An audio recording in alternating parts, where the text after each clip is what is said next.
ሰላም ጤና ይስጥልኝ እንደምን አላችሁ? ይህ ኢትዮ አፍሪካ ነው። አቡነ አረጋዊ የጻድቁ የአቡነ አረጋዊ አባት ይስሐቅ እናቱም ዕድና ይባላሉ። ሁለቱም እግዚአብሔርን የሚፈሩና የሚያከብሩ ነበሩ። እግዚአብሔር አምላክም የተባረከውን ልጅ ሰጣቸው። ይህም የሆነው በጥር 14 ቀን ነው። የእግዚአብሔርን መፍራት ሕገ ኦሪትን ትምህርት ነቢያትና ቅዱሳት መጻሕፍትን እያስተማሩ አሳደጉት። እርሱም በመንፈስ ቅዱስ ኃይል እየጸና እየበረታ አደገ። ሚስት ያገባ ዘንድ አጩለት። ጻድቁ አባታችን አቡነ ሚካኤል ወይም አረጋዊ ግን ፈጽሞ እምቢ አለ። ከብዙ ዘመን በኋላ ከሮም ወደ ግሪክ ሀገር አባ ጳኩሚስ የሚኖርበት ዶናስ ወደ ተባለ ገዳም የምንኩስና ልብስ ይለብስ ዘንድ ሄደ። አባ ጳኩሚስም አገኘው። አባ ጳኩሚስም ልጄ ሆይ አንተ የንጉሥ ልጅ ነህ። የንጉሥ ልጅ እንደመሆንህ መጠን የመንግሥቱ ወራሽ ነህና መንኩሰ ለመኖር ይቻላልን? አለው። ብፁዕ አባታችን አባቴ ሆይ የምድር መንግሥት ኃላፊ ነው፣ ጠፊ ነው። ነገር ግን የማታልፈውን የማትጠፋውን የዘላለም መንግሥት ወርስ ዘንድ እፈልጋለሁ አለው። በፈተናም ከጸና በኋላ በ14 ዓመቱ በአባ ጳኩሚን እጅ የምንኩስናውን ልብስ ለበሰ። ከመነኮሰም በኋላ ስሙን ዘሚካኤል ብሎ ሰየመው። ከአባ እንጦስ አራተኛው የቆብ ልጅ ሲሆን እርሱም በቆብ የሚወልደው ደገኛውን የገዳም ሥርዓትን ከሰሩልን አበው አንዱ የሆነው ታላቁ ቅዱስ ጳኩሚስ ነው። ቀድሞም በአባ ጳኩሚስ ዘንድ መንኩሶ ለመኖር ሲመጣ የመጣው ከንጉሥ ቤት ነበርና አባ ጳኩሚስ ከመንኮሱ በፊት ብዙ ፈትኖታል።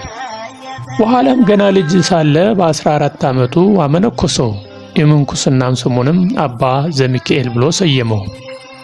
አረጋዊ የተባለው ገና ወጣት ሆኖ ሳለ ልባዊና ግብሩ ሁሉ እንደሚያስተውል አረጋዊ ነውና አንተስ አባታችን አረጋዊ ነህ ብለው ጠሩት። በገድልም ተጠምዶ የሚኖር ሆነ።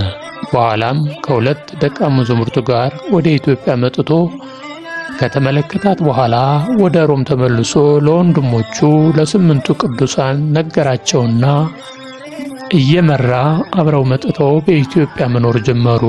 በኋላ እነርሱ በአንድነት መኖራቸው ለወንጌልና ለምንኩስና መስፋፋት አይሆንም ነበርና ሀገሪቱን ተከፋፈሏት።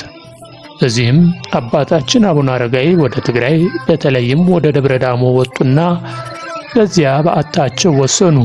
በእሊህ በ9ኙ ቅዱሳን ወደ ኢትዮጵያ መምጣት እጅግ ብዙ የሐዋርያዊ አገልግሎት እንዲስፋፋ ሆኗል።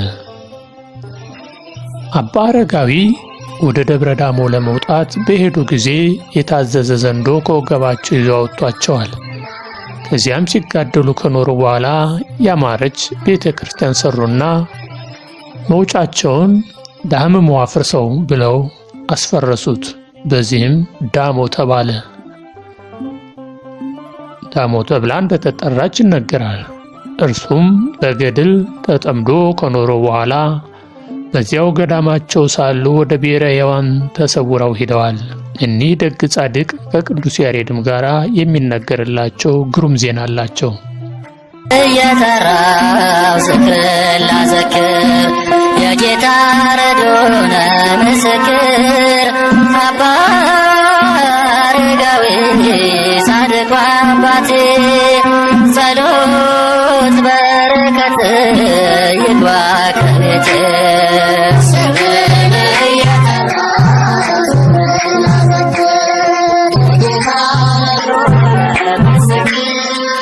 Abba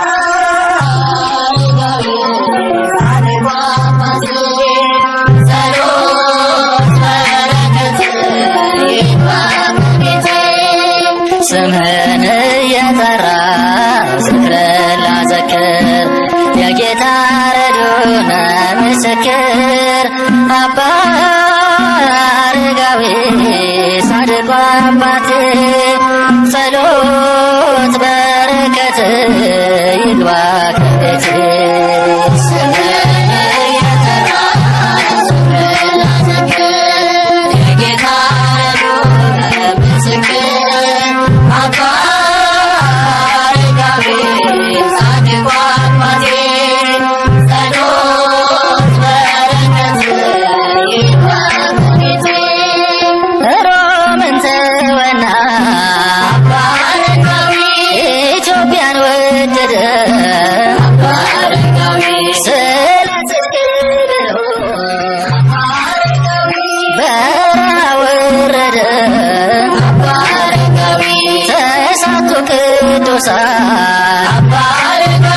ሆነው ከእርሱ ጋራ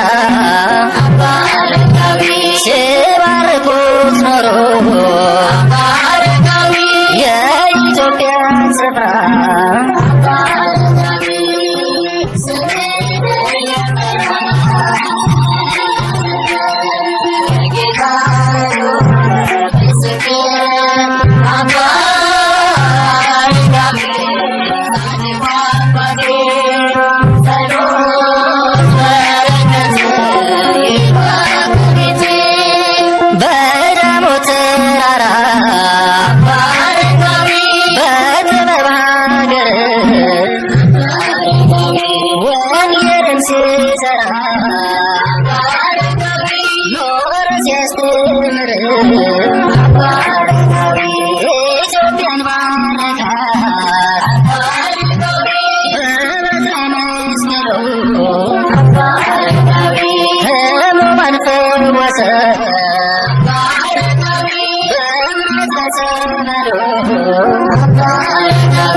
እንዲህ ደግሞ በሌላ መልኩ የተወለዱበት አካባቢ ሮም ነው። ስማቸው ብዙ አይነት ነው። ወላጆቻቸው ዘሚካኤል ሲሏቸው በበረሃ ገብረ አምላክ ይሏቸዋል። በኢትዮጵያዊ ደግሞ አረጋዊ ይባላሉ የሚል አባባል አለ። አቡነ አረጋዊ ምንም የንጉሥ ልጅ ቢሆኑም በልጅነታቸው መጽሐፍትን ተምረው ነበርና ጠፍተው ገዳም ገቡ። በዚያም በገዳም ዳውናስ ወይም ግብፅ ታላቁ ቅዱስ ፓኩሚስ ደቀ መዝሙር ሆነው ከነ አባ ቴዎድሮስ ጋር ሥርዓተ ምንኩስና ተምረዋል። ከመነኮሱ ከዓመታት በኋላም ወደ ሀገራቸው ሮም ተመልሰው በማስተማር 7 ያህል የቤተ መንግሥት ሰዎችን ወደ ምናኔ ይዘው መጥተዋል። የት ሊሂድ ብለው ሲያስቡም ቅዱሱ መልአክ በክንፉ ጭኖ ወስዶ ኢትዮጵያን አሳያቸው። ተመልሰውም ለ8ቱ ባልንጀሮቻቸው ሀገርስ ባሳየኋችሁ ሐዋርያ ሳያስተምራት በሕጉ በሥርዓቱ ጸንታ የምትኖር ብለው ከ8ቱ ጋራ ከኬልቄዶን ጉባኤ በኋላ በ456 ወይም በ451 ዓመተ ምህረት አካባቢ ወደ ኢትዮጵያ መጡ። ከ9ኙ ቅዱሳን ወደ ኢትዮጵያ ከሮምና ከመካከለኛው ምስራቅ ከፈለሱት አንዱ አቡነ አረጋዊ ናቸው። ይህ በዚህ እንዳለ በኢትዮጵያን ደግሞ ወደ ኢትዮጵያ ከመጡት መነኮሳት በአውሮፓውያን ዘንድ ከፍተኛ የሆነ መከራና ስቃይ ስለነበረ አብዛኛዎቹ ወደ ኢትዮጵያ እየፈለሱ መጥተው ነበር። ከአቡነ አረጋዊ ጋራም ከመጡት ወደ 100 የሚሆኑ ቅዱሳን አብረዋቸው መጥተው ነበር። ሆኖም ግን ከነበረው ከመንግስት ጋራ መግባባት ስላልነበረ የቀሩት 9 ናቸው የሚል የኢትዮጵያን መጽሐፍት ደግሞ በሌላ በኩል እንደዚህ ብሎ ይናገራል። በዚህም ሆነ በዛን ሰዓት በአብዛኛው አውሮፓውያንና መካከለኛው ምስራቅ የሚኖሩ ሰዎች ፍልሰታቸው ወደ ኢትዮጵያ ነበር። ምክንያቱም በዛን ሰዓት ኢትዮጵያ የተሻለ ኑሮና ሰላም፣ ፍቅር፣ ደስታ የሞላባት የእህል ረሃብ ያልነበረበት ጊዜ ነበርና በዛ ወቅትም የአዶሊስና የተለያዩ ወደቦች ክፍት ነበሩ። እስከ ህንድ ውቅያኖስ ድረስም ንግድ ነበር። በዚህም ከአክሱማውያን ታላቅ ክብር ነበራትና አብዛኞቹ ነጮች ወደ ኢትዮጵያ ይሰደዱ ነበር፣ ከእስራኤሎቹ ውጭ ማለት ነው። በዚህ ጊዜም እናታቸው ቅድስት አድናን ደቀ መዝሙራቸው አባ ማትያስም አብረው ነበሩ። ወደ ሀገራችን የመጡ በ470ዎቹ አካባቢ ሲሆን በዛን ሰዓት የነበረው አልአሜዳ ወይም ገብረ መስቀል በክብር ተቀብሏቸዋል። በቤተ ቀጢን ወይም በአክሱም ተቀምጠውም መጽሐፍትን እየተረጎሙ ወንጌልን እየሰበኩ ቆይተዋል። አቡነ አረጋዊ ለብዙ ጊዜ በዓት ፍለጋ ደክመዋል። በመጨረሻም ደብረ ዳሞ ባርካቸዋለች ወይም እሷ ነው ባርከው ቀድሰው ኖረዋል። የሚታወቁባቸው ተአምራታቸውም እያስተማሩና እየፈወሱ ደብረ ዳሞ ሲደርሱ ወደ ሰማይ ቀጥ ያለች ተራራ ሰው በምንም መንገድ ሊደርስበት ወይም ሊወጣባት የማይችለውን ቦታ እሳቸው ተመኟት። ከዚያም አሁን ይህን ተራራ በምን ልወጣው እችላለሁ እያሉ ሲያወጡ ሲያወርዱ በንግግሩ ሐሰት የሌለበት አምላካችን በነቢዩ ዳዊት ላይ አድሮ በመዝሙር 90 እስከ 91 11 እስከ 16 ላይ በመንገድ ሁሉ ይጠብቅ ዘንድ መላእክቱን ስለ አንተ ያዛቸዋልና እግርህም በድንጋይ እንዳትሰናከል በእጆቻቸው ያነሱሃል። በተኩላና በእባብ ላይ ትጫማለህ፣ አንበሳውንና ዘንዶውን ትረግጣለህ እንዳለው የታዘዘ ዘንዶ መጥቶ 60 ክንድ የሚያህል ጅራቱ ተጠምጥሞ ቅዱስ ሚካኤል ሰይፈ እሳት ይዞ እየጠበቃቸው ከተራራዋ አናት አድርሷቸዋል። ወዲያው ሃሌሉያ ለአብ፣ ሃሌሉያ ለወልድ፣ ሃሌሉያ ለመንፈስ ቅዱስ ብለው አመስግነዋል። ቦታውም ደብረ ሃሌሉያ ተብሏል። በዚያ ዕለት ግማሽ ህብስት በልተው ጠገቡ። ከዚያ በኋላ ግን ምድራዊ ህብስት አልተመገቡም። በሰንበተ ክርስቲያን በቅዳሴ በኋላ ስብሐተ ሰማያዊ ያመጡላቸው ይመገቡ ነበር እንጂ። ኋላ ግን ዜና ጽድቃቸውን ሰምተው ከ6000 ያላነሱ ደቀ መዛሙርት ተሰብስበውላቸዋል። ባጭሩ ተጋድሏቸው ደግሞ በምናኔ ወይም የምንኩስና ኑሮ ስነ ስርዓት በማስፋፋታቸውና በማስተማራቸው አቡሆሙ ለመነኮሳት ዘኢትዮጵያ የኢትዮጵያ መነኮሳት አባት ይባላሉ። ምክንያቱም በእሳቸው ጊዜ ምንኩስና፣ ቆብ፣ አክሴማ ያመጡ እሳቸው ነበሩና። እንዲሁም ወንጌልን በማስተማር መጽሐፍትን ወደ ግዕዝ በመተርጎም ትልቅ አስተዋጽኦ አድርገዋል ማለት ነው። ግዕዝ አጥንተው ጠንቅቀው ያውቃሉ ማለት ነው። ከሚወዱት ወንድማቸው ጋራ ለብዙ ዓመታት በመለያየታቸው የተጻጻፉት ደብዳቤም ተሰባስቦ መንፈሳዊ ትምህርት ወይም ዕውቀት ያዘለና ነፍሰ ፈዋሽ ገድላቸው ሆኗል። አፄ ገብረ መስቀልና ቅዱስ ያሬድም ወዳጆቻቸው ነበሩ። በደብረ ዳሞም ተራራ ግርጌ የኪዳነ ምሕረትን ቤተ ክርስቲያን ለሴቶች ገዳም አድርገው ሰጥተዋል። ቀዳሚዋ መነኮሴም የሆኑት እናታቸው ቅድስት አድና ናቸው። በመጨረሻ ሕይወታቸው 99 ዓመት ሲሞላቸው ጌታ በመንፈቀ ሌሊት ተገልጾ ምድራዊ መንግሥትህን ትተህ ስላገለገልከኝ ሕልፈት ሽረት የሌለባት ሰማያዊ መንግሥቴን አወርስሃለሁ ብሎ ቃል ኪዳን ሰጣቸው። በስምህ የተማጸነውን እስከ 15 ትውልድ ድረስ እምርልሃለሁ፣ አንተም ከሞት ገጽ ትሰወራለህ ብሎ ተስፋቸውን ነገራቸው።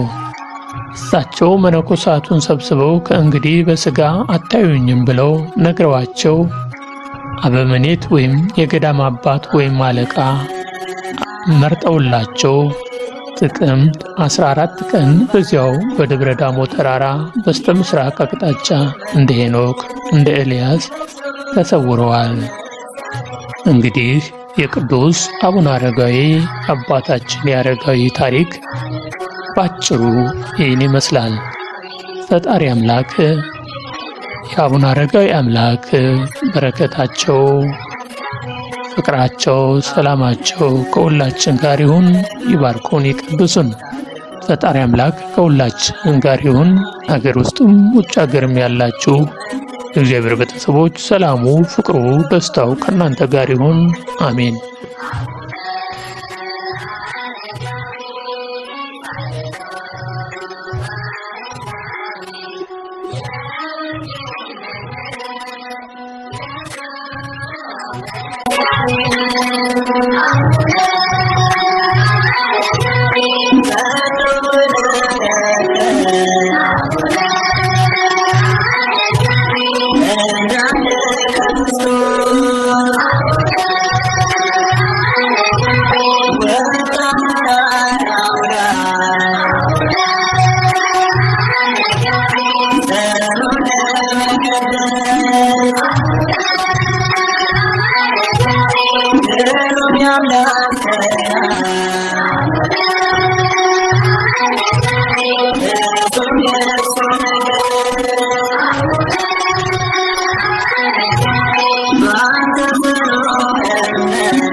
Yeah.